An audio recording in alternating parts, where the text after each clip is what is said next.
in my opinion, is that it's the feeling that that person is important to you. It doesn't really have to mean they have to love you back, bro. True love is basically unbiased. Okay, so mayon ka, if you say you love someone, that means without condition. If good or bad times, that's it. That's you love them. It goes in a lot of things, family things, even in friends, because there are conditional friends and unconditional friends, and that's how, and that's what defines a person, their love. For me, true love is a decision. It's a choice to devote your whole self to someone, no matter who they may be, no matter what the situations are, whether the circumstances in your relationship would be hard or. You say true love, kay murag it doesn't mean nga murag paan like you are having a relation to someone or someone, but for me, like true love is anything that makes you enjoy your feelings, like makes you change your emotions every time. In our society, manggod karon, when we say love, what comes into our mind is the erotic kind of love. So for me, true love is not really that. It's the unconditional love given. Marabag ang best example of kanang kinsay maka-demonstrate of true love is of course si Jesus, because he gave himself for us, for our sins, and basically he sacrificed himself for us because he loved us. Diba? We love because he first loved us. But with regards to romance with the opposite sex, I think it's seeing through that person beyond the physical characteristics of the person. Like accepting that person and loving him or her beyond what you can see on the Accepts outside. imperfections, and it's all about loyalty, and it's not just about having an intimate relationship between a boy and a girl, or a girl and a girl, or a boy and boy, but true love is like having friends who are surrounding you, true friends who are surrounding you, giving you everything, giving you the love, and like supporting you all the way through your problems. And true love is really open to everybody, to everyone, to any gender, to any gender, to any size, to any height, to any everything. I don't know what is true love is. I just obey God. I'm not physically attracted to my husband. I just obey him because when I got born again, I asked God that I have a boyfriend, a Christian. So he's the first one who courted me, a Christian. So I said to myself, so this is it. It's God's given to me. He's the one. So I obey God. So that's it. And that's history. The rest is history. For me, true love is accepting your wife for whatever unsay past niya, hinana accept sa iyang ganahan, you adjust to her, wala ba o kanang don't argue ang sa iyang ganahan, you try to give her ang sa iyang ganahan para paan ba last long in your relationship. Kanang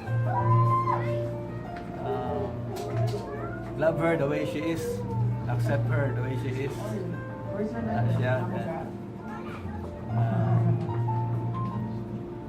And love is not just emotions, it's more on commitment. So you are committed to her, so manay secret ba, committed ka niya, and fear of the Lord mo pa na siya ikuan. True love standing for that person no matter what happens. Nowadays, I have observed that when you go into a relationship, maybe just for company, some just out of curiosity, but when you say true love, it entails commitment. You want the best for that person. It entails sacrifice. It entails commitment. Well, it's a privilege to share with you guys what is our relationship look like before, and then what is true love really mean. So for me, true love, when can we say when it is gugma or atikra, diba? So I can say when that is true love when you learn to accept the person wholeheartedly. So you accept his perfections as well as his imperfections. And also when it is atikra, you are tend to kanang magpa-cute kanang more on, you know, yung mga gestures, yung mga acts of like giving something when kabalo gyud ta nga lisod gyud, pa-impress lang ana ba. So para na ako mikog atikra. So when that person magpakatotoo sa sarili maski wala jud, di ba? So makita gyud nimo nga ang sincerity ba, because he is rooted with love. Ang iyang intention sa ato guys is true. Ang iyang love sa ato is pure when kanang ang iyang gilantaw is our welfare, our future, and our kanang gusto niya nga okay ta ba. So dili lang more on kanang pa-impress moves ba. So kana another thing also when you can say that is love, that is true love when aside from that kanang traits, you also learn to love the person no matter what. So it entails commitment na dili lang in good times but also in bad times. So when you're into relationship, maski pag dugay na mo kaayo, igihapon ka makaingon nga nakabalo na kaniya, nakaila na kaniya, because when you get married, diha na nimo makita, di gani tanan, diha nimo makita ang opposite gyud sa imuhang kanang gi-expect ba toward that person. But when you say that you love that person, you accept everything to him. So kana then atikra kung kanang mga temporary ba, ang iyang priority is ang karon, dili ang ugma. Diba lang? Correct. Well, by experience, I'm into relationship with before niya, but when he came to my life, I can say nga kanang word nga crush, wala na gyud ko ana. Nakita na ko, na-learn ako nga murag siya na gyud kay. Of course, I prayed for it before pa siya naabot sa ako. Gi-pray na ginako nga hopefully, Lord, I pray nga when this person kanang imong ihatag na sunod mo na gyud na siya. And lo and behold, siya when naabot nya exactly opposite gid siya sa akong gusto sa lalaki ba. But diha na ako na define nga love na gyud to, because I learned to accept it. Unsa siya na dili siya ang katong mga ideal nako. So di ba opposite kaayo. So diha ako makaingon na love na gyud to, because I learned to love the things og kinsa siya, unsa siya, handod karon. Hi. What is true love? Before, I thought true love is kanang two people who like each other, take care of each other, do things together. Wala na siya true love. Understand each other, care for each other. But I was able to realize good unsa good ang true love when katong the time nga koan. Something happened, no? Dugan na to kayo naminyo na ko dahil I thought it was true love kid na. Okay. Koan. Naminyo na true love. But later on, katong there were kids na, and then